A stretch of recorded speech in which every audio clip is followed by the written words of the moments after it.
गुढीपाडवा जवळ आलाय तर श्रीखंडपुरीचा बेत झालाच पाहिजे। आज आपण घरच्या घरी चक्का लावून मस्त श्रीखंड कसं करता येईल ते पाहायचंय। नमस्कार, कोकण कन्या चॅनलवर मी पूनम आपणा सर्वांचे मनापासून स्वागत करते। तर आता आपण श्रीखंड करण्यासाठी चक्का कसा लावायचा ते पाहून घेऊया। इथे मी अर्धा लिटर दुधाचा दही लावून घेतलेला आहे।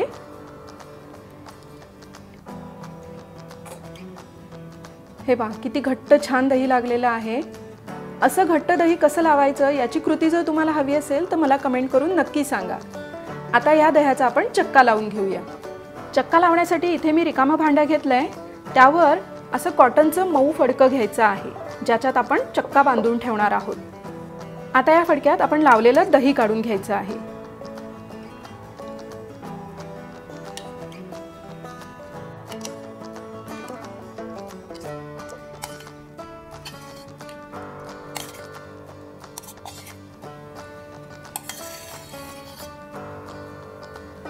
मी सगळं दही या फडक्यात काढून घेतलेलं आहे। आता आपण या फडक्याची पुरचुंडी बांधायची आहे।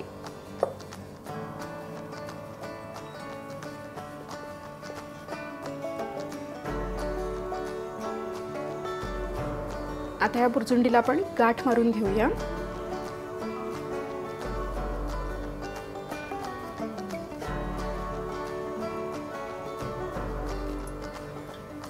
ही आपण छान पुरचुंडी बांधली आहे। आता या दह्यातलं सगळं पाणी निथळेपर्यंत आपल्याला हे दही टांगून ठेवायचं आहे। जवळपास 3 ते 4 तास आपल्याला हे दही टांगून ठेवायचं आहे। हा चक्का छान गच्च पिळून घेऊन मग टांगून ठेवायचा आहे, जेणेकरून त्यातलं जास्तीत जास्त पाणी निघून जाईल। आता 4 तास झालेले आहेत। आपण हे चक्का आता उघडून बघूया। किती छान चक्का लागलाय पहा। आता आपण श्रीखंडासाठी तयारी करूया। हे बघा, आपण जे अर्धा लिटर दुधाचं दही लावलं होतं आणि त्याचा चक्का लावला होता, त्याचं वजन हे 188 ग्रॅम भरलेलं आहे। आता माझ्याकडे वजन काटा आहे।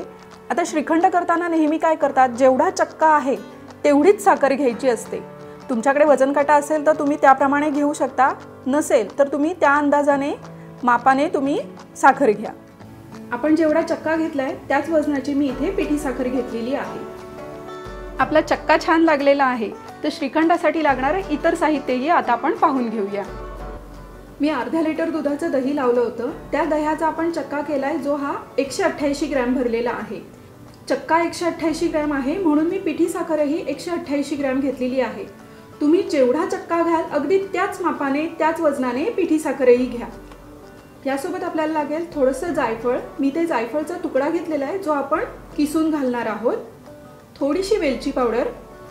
इथे मी थोडंसं केशर हे 1 चमचा कोमट दुधात भिजत ठेवलेलं होतं, त्याने छान असा रंग आलेला आहे पहा। आणि थोडेसे बदामाचे काप। आता इथे एक पातेलं घेऊन त्यावर ही अशी चाळणी ठेवायची आहे आणि आता ह्या चाळणीतून आपल्याला चक्का काढायचा आहे। म्हणजे काय होईल, हा चक्का छान असा स्मूथ होईल। असा चमच्याने छान असं त्याला रगडायचं आहे।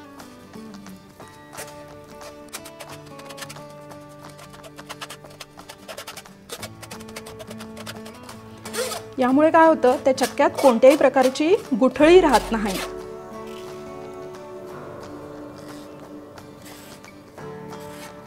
आपण चक्का हा चाळणीतनं काढून घेतलेला आहे।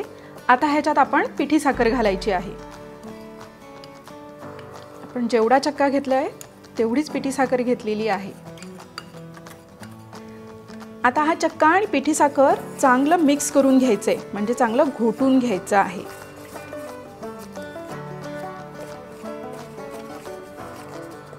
तुम्हाला ही रेसिपी पाहत असताना मजा येत असेल तर ह्या व्हिडिओला लगेच लाईक करा आणि हा व्हिडिओ तुमच्या मित्रपरिवारासोबत नक्की शेअर करा। अगदी छान एकजीव करून घ्यायचं आहे।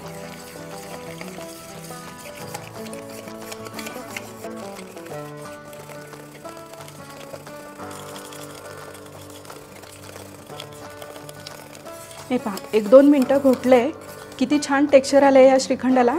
आता आपण ह्याच्यात बाकीचं साहित्य घालून घेऊया। आता ह्याच्यात आपण हे केशराचं दूध घालायचं आहे, थोडीशी वेलची पावडर। आता हे जायफळ आपण किसून घेऊया।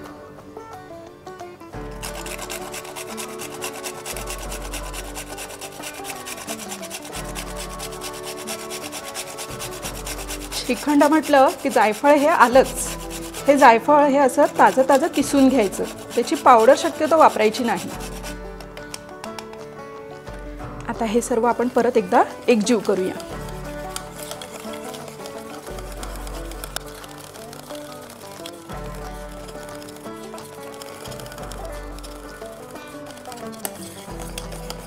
श्रीखंड छान घोटून झालेला आहे. आता हे आपण एका वेगळ्या भांड्यात काढून घेऊया.